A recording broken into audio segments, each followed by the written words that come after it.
But we had a lot of competition for this, and Alabama's getting it, Huntsville in particular. So congratulations, everybody. Katie, congratulations. This will result in more than 30,000 Alabama jobs, and probably much more than that, and hundreds of millions of dollars of investment, and that's billions, because it can't be millions, it's billions and billions of dollars. Most importantly, this decision will help America defend and dominate the high frontier, as they call it. I want to thank Secretary Pete Hegseth. He's doing a fantastic job. And Secretary of the Air Force Troy Mink. Troy, thank you very much. Great job you're doing, Troy. This is such a big deal. This is one that everybody wanted to know. What are you doing? I also want to thank Senators Katie Britt, and I want to give my condolences. Your grandmother, her grandmother just passed away. She was 100, right? 100, and she loves you, Mr. President. Well, and she was very proud of you. Thank you very much. Very, very proud of you. So thank you, Katie. Wonderful woman. She must have been. To produce you indirectly, I can tell you she had to be. Tommy Tuberville, who's a great coach. And I won't say anything about what happened with Alabama football this weekend. Let's leave that out. But you're not used to that, right? You're not used to that. But Tommy, Auburn won, that's right. They did. So you're happy. Tommy's been a great senator, as you know, and a fantastic guy all around. He was also a tremendous coach. House Armed Services Committee Chair Mike Rogers. Thank you, Mike. Where's Mike? Mike, thank you very much. Doing great, Mike. Representatives Barry Moore, all great friends, Robert Adderholt, Gary Palmer, and Dale Strong. Thank you all very much, fellas. Appreciate it. In my first term, I created a thing called Space Force, so important. You know, we were losing the race in space very badly to China and to Russia, and now we're far and away #1 in space, and reestablished Space Com with a mission to protect American space assets and detect any threat to our homeland. We initially selected Huntsville for the SpaceCom headquarters, yet those plans were wrongfully obstructed by the Biden administration. And as you know, they moved them to a different locale. And today we're moving forward with what we want to do and the place that we want to have this. And this will be there for hopefully hundreds of years. That's where it's going to be. I will say I want to thank Colorado. The problem I have with Colorado, one of the big problems, they do mail-in voting. They went to all mail-in voting. So they have automatically crooked elections. And we can't have that. When a state is for mail-in voting, that means they want dishonest elections, because that's what that means. So that played a big factor also.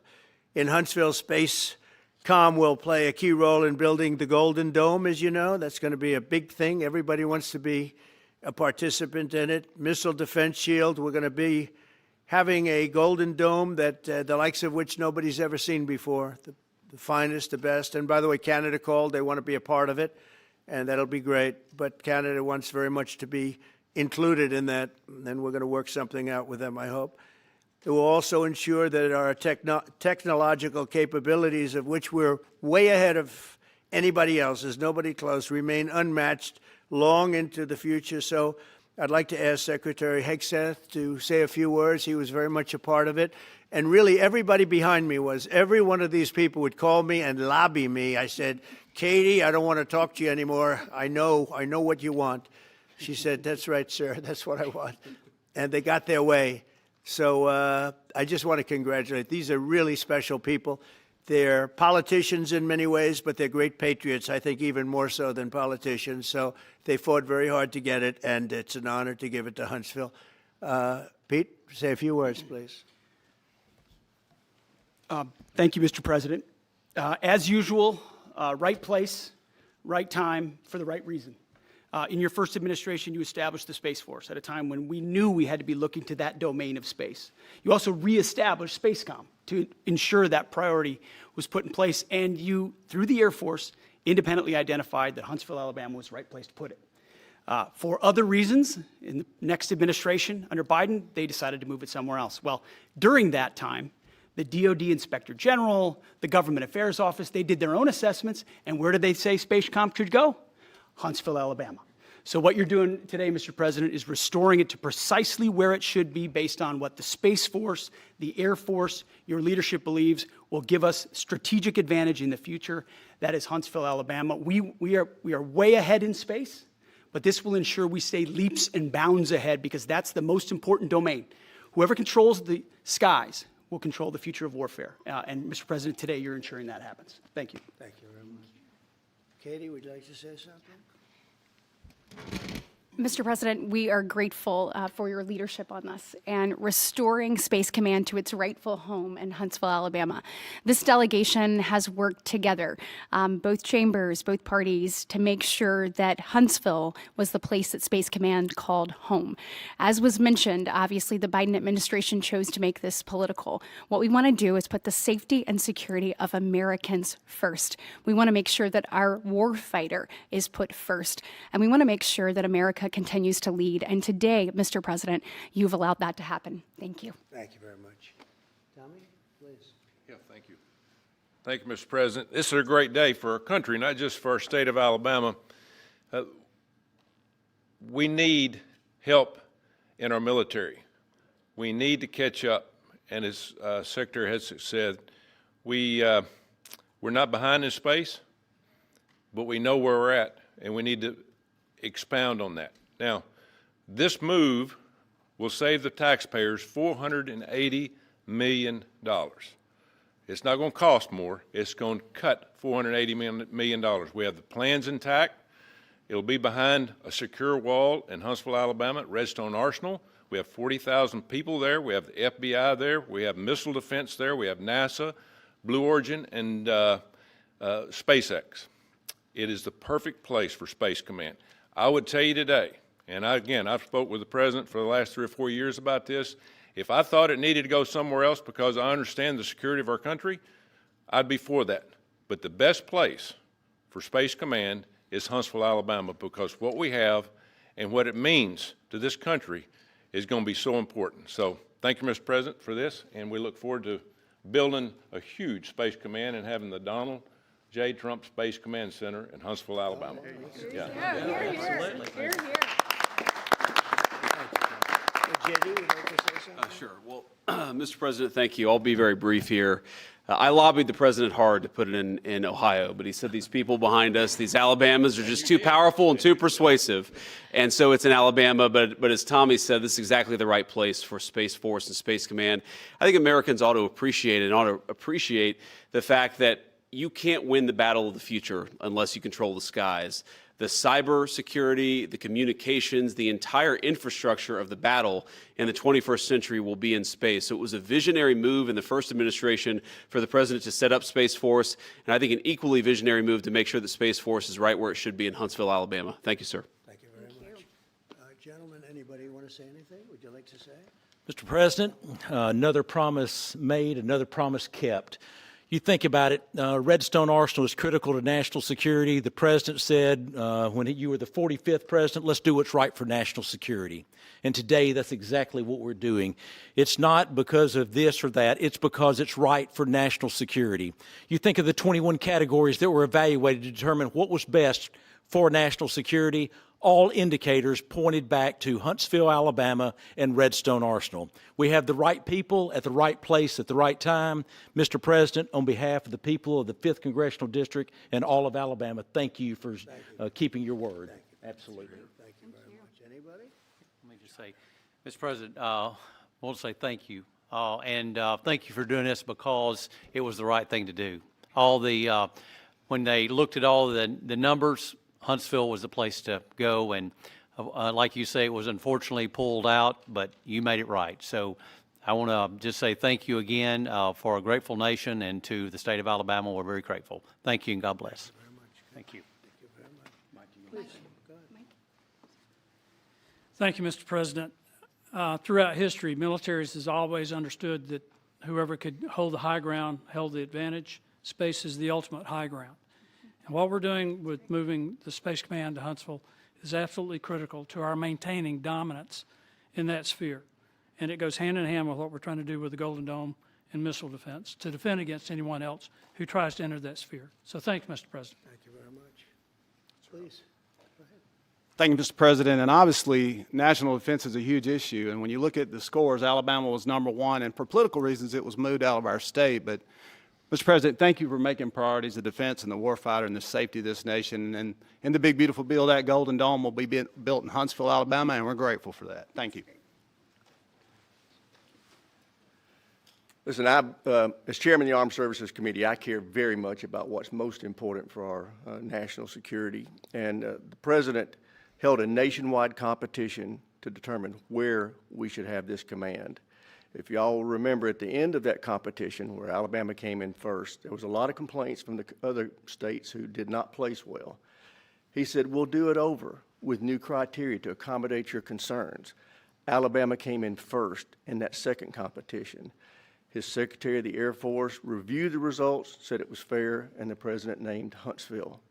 It was the Biden administration that decided to make it political, even though his own Secretary of the Air Force said it was a fair competition and it should be in Huntsville.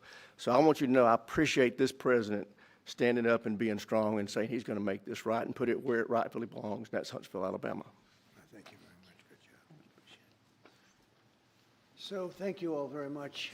You are going to leave me alone now. You're not going to call me anymore and talk about this subject, right? You promise? They'll start something else. But I just want to congratulate you. It's a very big deal. When you come out and when you leave the room, you'll see that we just, over the last few minutes, literally shot out a boat, a drug-carrying boat, a lot of drugs in that boat. And you'll be seeing that and you'll be reading about that. It just happened moments ago, and our great general, head of the Joint Chiefs of Staff, who's been so incredible, including what took place in Iran, knocking out potential nuclear power for a long time to come. I think within a month they would have had it if we didn't do what we did. But he gave us a little bit of a briefing, and you'll see. And there's more where that came from. We have a lot of drugs pouring into our country, coming in for a long time. And we just, these came out of Venezuela and coming out very heavily from Venezuela. A lot of things are coming out of Venezuela. So we took it out, and you'll get to see that after this meeting is over. Do you have any questions, please? Yeah, please. Thank you, Mr. President. Senator Tuberville talked about the cost savings associated with this announcement.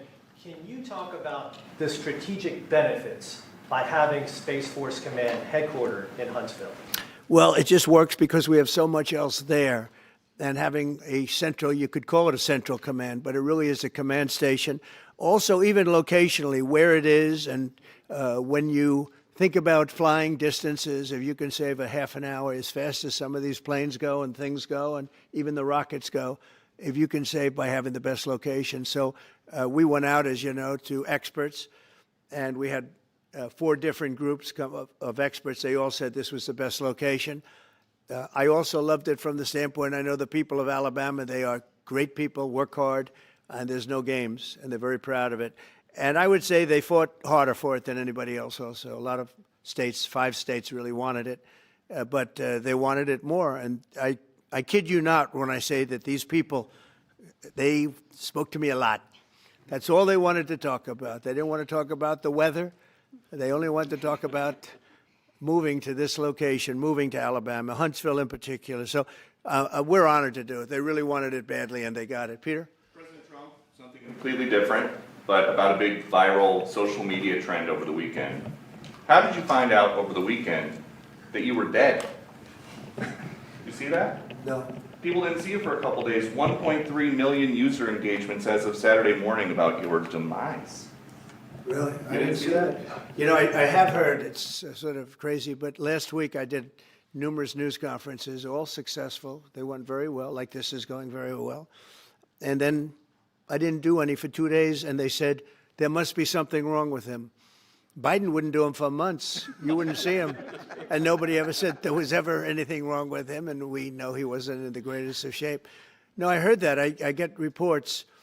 Now, you knew I did an interview that lasted for about an hour and a half with somebody, and everybody saw that was on one of your competitors.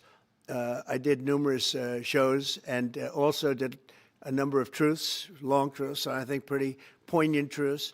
No, I was very active over the weekend. They also knew I went out to visit some people at the club that I own, pretty nearby on the Potomac River.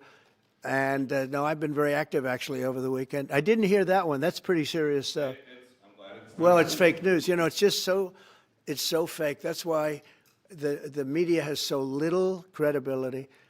I knew they were saying, like, is he okay? How's he feeling? What's wrong? I said, I just left. And it's also sort of a longer weekend, you know, it's Labor Day weekend. So I would say a lot of people, no, I was very active this Labor Day.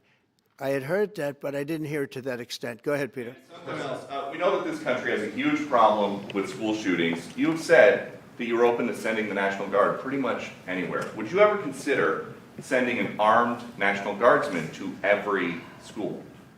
Well, we have a big problem with school shooting, but we also have thousands and thousands of schools that run perfectly. You know, they talk about you can do things construction-wise, and that's really, I think nobody knows more about construction than me. You can build the construction doors. You can build what they call safety doors, where they lock on the outside, the inside, and every place else. Well, but if one of these lunatics happens to get through, then the police can't get in.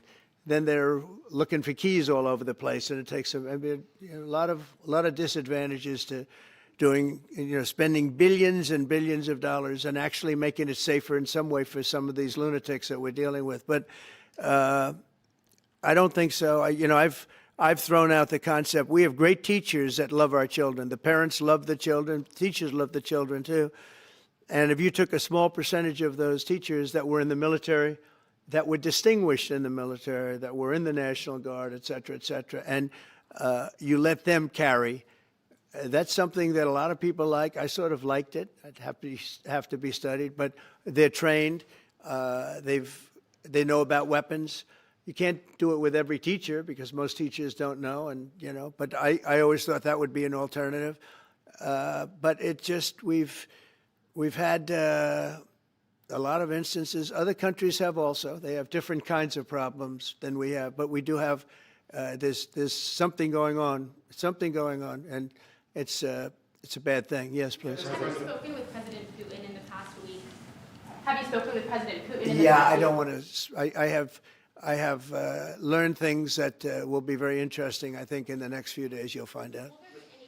Consequences if there isn't some type of announcement of a meeting with President Putin and President Zelensky? Yeah, and what could those consequences be? We're going to see what happens. We're going to see what they do and what happens. I'm watching it very closely.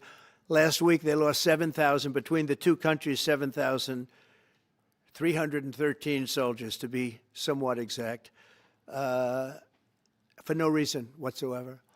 And they're Russian and they're Ukrainian, but, they're soldiers. I want to see it end. Yeah. Mr. President, have you decided you're definitely going to send National Guard troops to Chicago? I didn't say when, but the answer is, look, Chicago's very interesting because I watched Pritzker get up and say we don't need help, we're safe. But 2 weeks ago, they had 6 people murdered, and they had 24 people hit by bullets. Last week, as you know, it was 7 people, 24 people hit, and 7 people died. And then over the last 2 days, that was the crown jewel. They had, I guess, 9 or 10 killed, and 50 hit with bullets. And you have this governor get up, who's a terrible governor. Probably he and Gavin Newsom would be probably the 2 worst and most naive. They're naive. Either they're naive or they're very untruthful. And he'll say, we don't want any protection. We don't need. So in the last 3 weeks, he's lost almost 20 people killed. There's no place in the world, including you can go to Afghanistan, you can go to places that you would think of. They don't even come close to this. Chicago is a hellhole right now. Baltimore is a hellhole right now. Parts of Los Angeles are terrible. If we didn't put out the fires, and I mean the other fires, the bullet fires, they didn't do a good job with, they should have had the water coming down, like I said. We had to release the water. We had to go in and release the water to L.A. It's so badly run. But if I didn't send the National Guard into Los Angeles, I would be making an announcement today. I'd be talking about Huntsville, and I'd simultaneously be saying, by the way, the Olympics is not coming to Los Angeles. If we didn't do that, and even the sheriff, the top law enforcement person in Los Angeles said, we could not have handled it without them. So that's what he said. Make your mind up on Chicago, though? Well, we're going in. I didn't say when. We're going in. When you lose, look, I have an obligation. This isn't a political thing. I have an obligation. When 20 people are killed over the last 2.5 weeks, and 75 are shot with bullets. So let me tell you a little story about a place called D.C., District of Columbia, right here where we are. It's now a safe zone. We have no crime. It's in such great shape. You can go and actually walk with your children, your wife, your husband. You can walk right down the middle of the street. You're not going to be shot, Peter. You're safe. Everyone likes you anyway. They probably wouldn't do it. But it's so dangerous. And there are people in this audience you've suffered greatly. There are people in this audience that have been mugged and hurt badly, and they don't want to talk about it. Maybe you were very brave in talking about it. You made quite an impression on a lot of people. I appreciate it. But there were other people in this room that have been hurt very badly just walking down the street in D.C. Washington, D.C. is a safe zone right now. It's a safe city. The restaurants are open. They're booming. You can't get a restaurant. New restaurants are announcing that they're going to be open. This took place in 12 days. Now it's 15 days, but 3 days ago it became what's known as a safe zone. It's a safe city. And this city was really bad, really, really bad. We took 1,600 people out, hardcore criminals that will not be coming back anytime soon. And we're very proud of it. You know, to have our nation's capital lose every week. You know, it was like years, many years, where every single week somebody was killed for many, many, many consecutive weeks. This went on for years. And then we had, last week it was announced that nobody was killed last week. And I made that announcement in front of a very distinguished leader of a country. And I'm saying proudly, ladies and gentlemen, nobody was killed in Washington, D.C. this week. He looked at me like, what's that all about? I say, yeah, we have a little bit of a crime problem. And we don't have a crime problem in Washington anymore. And the mayor has been very helpful, and the police commission has been very helpful, and it's been a great team. And I would love to have Governor Pritzker call me. I'd gain respect for him and say, we do have a problem, and we'd love you to send in the troops, because you know what? The people, they have to be protected. I saw today on one of your networks, not a friendly network, really the opposite, I would say, very unfriendly network. And they interviewed about 12 people on this morning. Most of them were African American, they were black. And they were saying, please, please, please let the president send in. These were people from Chicago. Please, we need help. We need help. We can't walk outside. We're petrified. If the governor of Illinois would call me up, I would love to do it. Now, we're going to do it anyway. We have the right to do it because I have an obligation to protect this country. And that includes Baltimore. I saw where Governor Moore was asking me to take a walk down the street of Baltimore. Well, Baltimore is a very unsafe place. It's rated number 4 in the city, one of the most unsafe places anywhere in the world.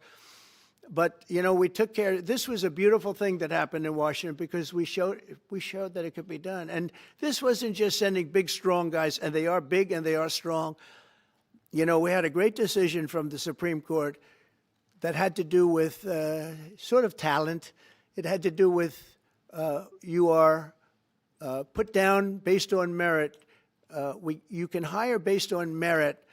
So merit for a soldier or for a policeman is strong, physically fit, having a certain ability, not a person that is woke and got the job through woke, but wasn't strong enough to lift a gun out of the holster, et cetera, et cetera. No, I looked at the police. As you know, last week I went over, we had a meeting there had to be 300 people, and they were all very impressive looking. And when the bad guys see them, they're not going to do a thing. And so I'm very proud of Washington. It serves as a template, and we're going to do it elsewhere. But Chicago is certainly going to be high. I would love to have him call. I would love the governor of Illinois. I'd be honored to take his call. All he has to do is say, sir, we need help. It's out of control. And everyone knows it is. He's not kidding anyone. I would love to have, I would say, Governor Moore call, because I watched him over the weekend trying to explain that Baltimore, what they need is housing.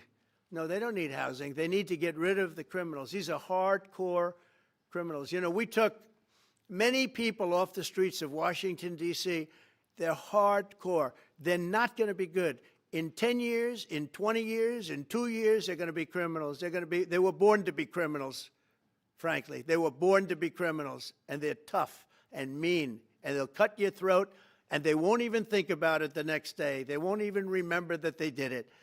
And we're not going to have those people. Washington, D.C.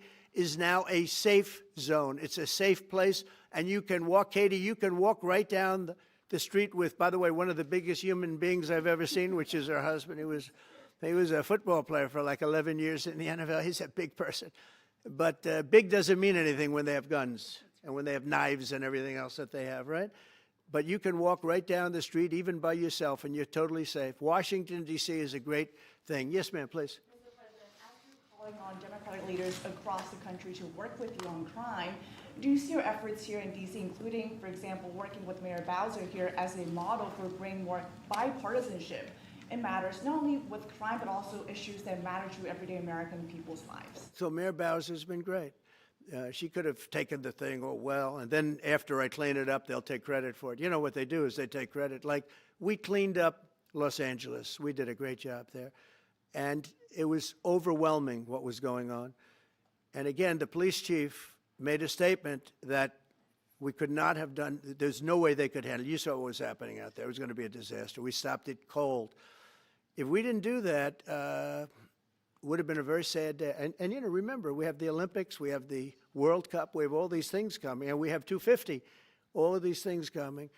But I watched Newsroom get up and say he's doing a great, he's not, we're the ones that did it, and that's okay, whatever it takes, but the main thing is but he got up and said, we did it. Well, he didn't want us there, and he's going to need us again because it's starting to form again. I see it. It's starting to form again. You know, we have to maintain. It's like maintenance on an airplane. You can buy it, but you have to maintain it. And if you don't maintain it, a good plane becomes very unsafe very quickly. So it's an honor to do it. A lot of presidents wouldn't do what I'm doing. I don't need this heat, but when I watched television last night and I'm watching the news and I see that 9 people were killed in Chicago and 54 were badly wounded with bullets, I say, that's not this country. We have to do something. And I do say this, I say this very much. I'm not speaking to anybody but them right now. I would love to receive calls from governors and mayors saying they need help. We'll help them. We have a lot of people. We have a great force. We have a great military force. You know, Pete will tell you that when I was running for office, and this was a big headline, I think, you know, probably got me a couple of votes, but you couldn't sign people in the military. Nobody wanted to join the military, the Army, Air Force, the Navy, Marines, Space Force, Coast Guard. We never forget Coast Guard because they've done such a great job. Never. But nobody wanted to join any of them. We were way below what we wanted, every single one. The closest was the Marines, whatever that is. You'll explain that to me. But the closest was the Marines. But every service was way down, way down. And then I got elected, and our country's the hottest country anywhere in the world right now. Everybody's talking about the USA. They're talking about the job that we're doing. Everybody. We have the best economy. We have a very, very important decision being made by the Supreme Court because our country is the richest, the strongest, the most powerful. But if for some reason some liberal court, I'm talking about the court that just ruled, where even an Obama judge voted in favor of us, which I gave him a compliment yesterday, as you know. I said that took great courage. But it's a liberal court, and it's going up to the Supreme Court, who I think have been incredible people. I think they've made very wise decisions. But the tariff question because without the tariffs, this country is in serious, serious trouble. We've taken in almost $17 trillion of investment is coming in. Most of it is coming because of tariffs. And if for some reason somebody wanted to be politically correct, I actually think it's unpolitically correct. I think politically correct is to approve it, because there's nothing so popular as what's happened to our country. Our country is doing so well. But we had a liberal court gave us a very shocking ruling, and that ruling is basically saying that the trillions of dollars that are pouring into our country, putting us in a position like no country is anywhere in the world, that they'd like to see us that taken away. By the way, a lot of the people behind that lawsuit, that particular, are from foreign countries, I might add. There's a video that is circulating online now of the White House where a window is open to the residents upstairs and somebody is throwing a big bag out the window. Have you seen this? No, that's probably AI generated. So Actually, you can't open the windows. You know why? They're all heavily armored and bulletproof. So that's a fake video. Well, it's got to be, because I know every window up there. The last place I'd be doing it is that, because there's cameras all over the place, right, including yours. No, but every window, I've never seen a window that's. In fact, my wife was complaining about it the other day. She said, "Love to have a little fresh air come in, but you can't. They're bulletproof." And number one, they're sealed, and number two, each window weighs about 600 pounds. You have to be pretty strong to open them up. No, that has to be. Where was the window? Let me see.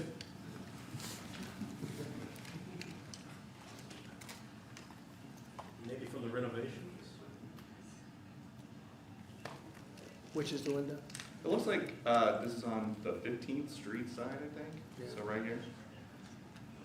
Yeah, those windows are sealed. Those windows are they're all sealed. You can't open them. What you were saying regarding the federal. It's the kind of thing they do. And one of the problems we have with AI, it's both good and bad. If something happens really bad, just blame AI. But also they create things, you know, it works both ways. If something happens that's really bad, maybe I'll have to just blame AI. But there's truth to it, because I see so many phony things. I saw something as I was growing up, from the time I was a baby till now. I said, who did that? It was AI generated. So it's a little bit scary, to be honest with you. But those windows are all very heavily sealed. Thank you, Mr. President. I want to follow up with what you were saying regarding that federal appellate court that ruled against you and your administration as it relates to your ability. Well, they ruled against our country, the court, and they ruled against us before. It's a very liberal court. You called it highly partisan in your. Well, it social certainly media is. posts. It certainly and is. in fact, it was along ideological lines, 7-4. Well, except that we actually got one of the Obama judges that was appointed by President Obama voted in favor of the tariffs, because he felt it was imperative for our country to thrive and survive even.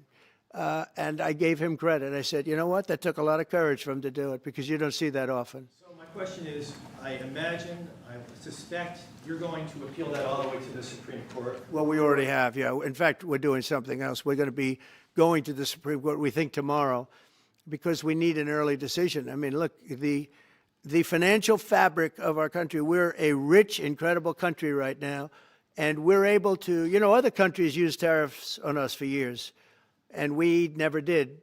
I did a lot during my first term, but then we had COVID, and we had to focus on other things. You couldn't be tariffing Italy, Spain, France, as they were dying by the thousands and millions. But we did with China, and China paid us billions and billions of dollars. And I started the process, but then I had to end it a little bit because of COVID. We focused on that. But no, it's a very important decision. And frankly, if they make the wrong decision, it would be a devastation for our country. We've taken in trillions of dollars. And by the way, all these countries signed agreements, as an example. They're all happy. Everybody's happy. But some whack job put in a lawsuit. It went before a very liberal court, and the liberal court ruled, it was 11, they ruled 7-4, with one of the most liberal of them all voting in our favor, because they're patriots. I think I give tremendous credit to that judge. And now it's going to the Supreme Court. Now we're going to be asking for early admittance. We're going tomorrow, and we're going to ask for an expedited ruling, because When you look at the stock market's down today, the stock market's down because of that. Because the stock market needs the tariffs. They want the tariffs. If you look at AI, all of those, all of that money that's going to be invested, trillions and trillions of dollars, the biggest thing, bigger than the internet, I suspect. It's the internet plus 3 or 4 other things combined. We are leading very substantially with AI. We're leading because of tariffs. We're leading because of talent, and this is where they'd like to be. But without the tariffs, we wouldn't have a chance because we wouldn't be able to protect those investments of the companies coming in. So if you took away tariffs, we could end up being a third world country.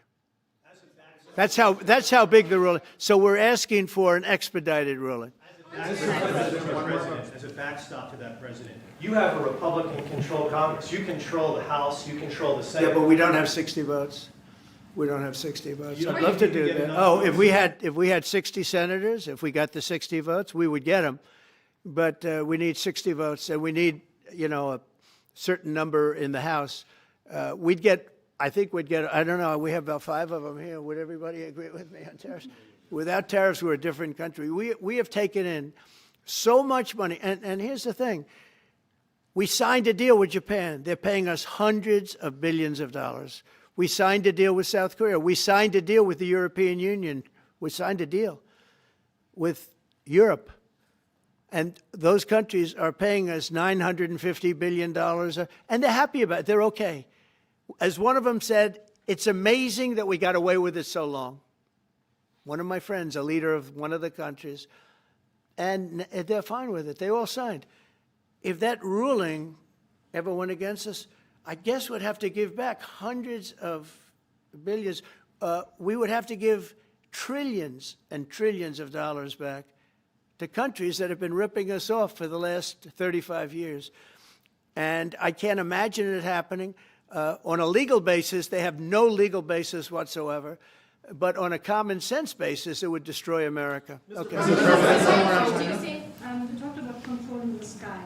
On Sunday, the satellite signal of Ursula von der Leyen's plane was alleged. With Ursula? Well, she had an interesting event. She's a tremendous woman. And so what are you asking me about her? NATO is concerned about the attitude about this. Sure, NATO is concerned about it. Well, nobody knows where it came from, but they did take away her ability to use a phone. Sometimes that's a good thing. Sometimes that could happen to me. I'd be very happy. Mr. President, considering reducing the tariffs on India from 50%. What does that mean? Are you considering taking away some of the tariffs that you've imposed on India? No, we get along with India very well. But India you have to understand, for many years it was a one-sided relationship. Only now since I came along, and because of the power that we have with tariffs, India was charging us tremendous tariffs, about the highest in the world. They were about the highest in the world, number one.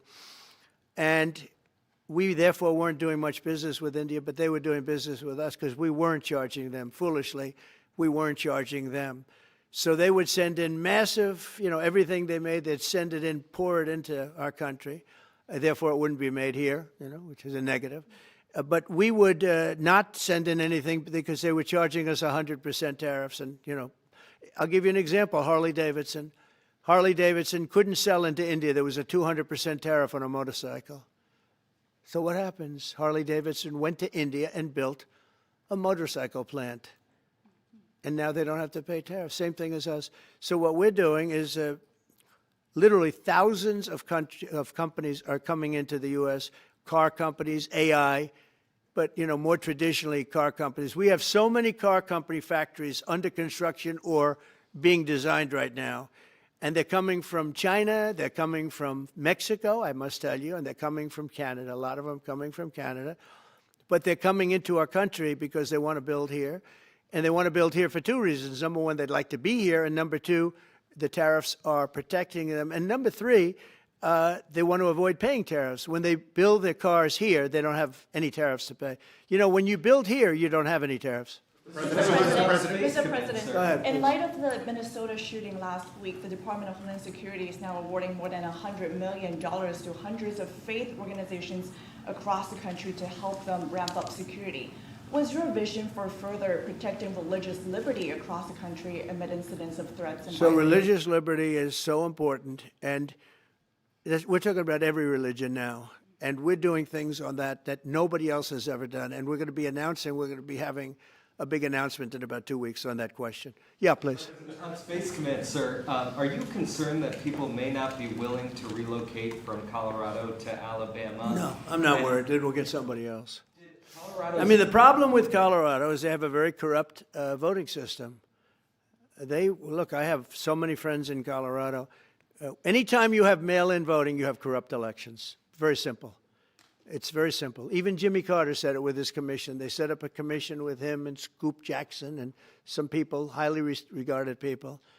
And they said the finding was, if you have mail-in voting, you will have corrupt elections. Well, your radical left governor decided that he was going to have all mail-in voting in Colorado.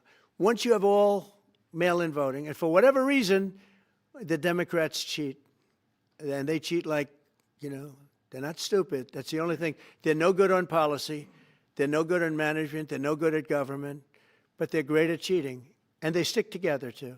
I give them credit for sticking together. Please. Obviously, this is a big win for national security, moving this to Alabama. We've all can agree with that. Big. Is there any idea of the economic impact this has on the state and on that local area? Katie, do you want to answer that? Look, I mean, go ahead, George. Please go. This is going to be tremendous. I mean, the state of Alabama, what we've seen through this process is the worst of Washington. We've seen politics get in the way of what is best for the warfighter, what's best for national security. And the state of Alabama is about to show the country the best among us. So we know the economic impact is going to be tremendous. There at Redstone Arsenal, we're proud to house everything from the FBI to headquarters there for material command to a number of things. We obviously have NASA with Marshall Space Flight Center, and so this naturally fits within. When you look at the decision matrix that they placed in front of us, that's why we ranked so high, is because we have the resources necessary and the ability to build out quickly to meet the needs in front of us. As far as economic impact, it would be tremendous. Does anybody have an exact number? 1,600 jobs. 3,000 spinoff. With 3,000 spinoff. Look at this. This is teamwork right here. So we are really proud, and the people of Alabama are ready to get to work. And I've got a housing question, if you could, just for a second, Mr. Yeah, President. please. Owning a home and going about the American dream seems like it's out of touch for a lot of Americans. Yeah. Just recently, you pushed out a statement about addressing an emergency housing situation. That's right. We're thinking about doing that. Yeah, can you just? Well, we need a little help from the Fed. We have a man named Jerome Too Late Powell. You probably heard of him. He's too late. He's way too late. And the economy is so strong that it's pushing through that. Normally, it would have been much tougher, but we're doing so well that we're pushing through it. But it makes it very hard for people to get mortgages because too late is too late. Very simple. He's too late. And probably political, whatever. He wasn't too late before the election. Before the election, he was cutting rates, right? Because he was hoping that, I guess, Biden would get in or that Kamala would. He was a big Biden guy. Explain that one. And then he was a Kamala person. But he was hoping, I guess, she'd win, I guess. I don't know. It didn't work out too well. But, yeah, we need a very serious cut. You know, I think that if you look back many decades ago, the United States was always the lowest, even if they were doing badly. The United States was, because without the United States, everything in the world would die. It's true. It's so powerful. It's so big. And I made it really big in the first 4 years. Then it started to degenerate with what this Biden administration did. But we built it up to a level that I never thought we could be at this quickly. We're the hottest, we're the best financially. The money coming in is so big because of tariffs and other things, but because of tariffs.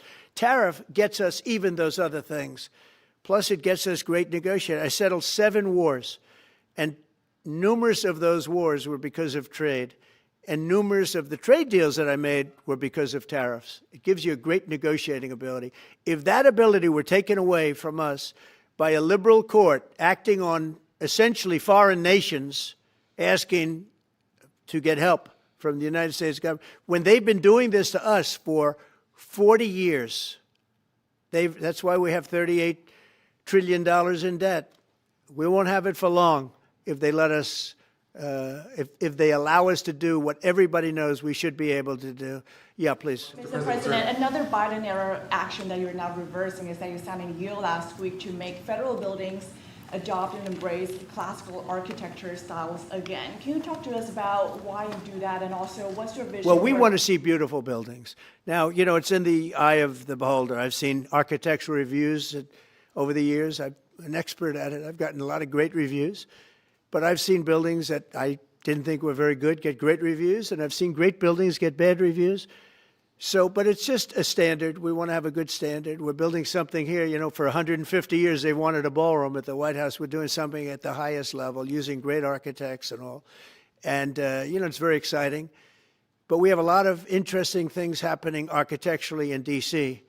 And D.C. is like a different place. And, you know, even the contractor said, sir, we walked down today, we feel like much safer. It's like a different place. Washington, D.C. is great. Now, we're going to also beautify it.